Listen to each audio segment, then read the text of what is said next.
Hello friends समस्त को मोर जुआर। तो चलो ना जे बढ़िया रेसिपीटे बनामा। तो देखुन एटा तेल गरम होला पर सोरष कचा मिर्चा और लहसुन दे देली दे देली बीन्स बीन्स के टिके भाजी देमा दे देमा मोर फूलकोबी के टिके भाजी देमा आउ नून दे देमा आउ टिके भाजी देमा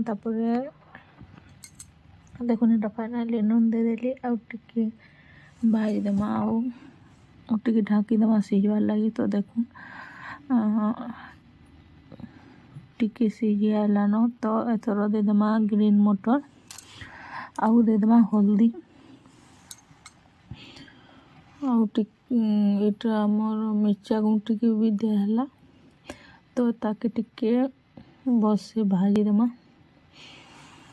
तापरे रेडी है आमर बीन्स कोबी भजा। तो लास्ट के धनिया पत्तर टिके दे देमा।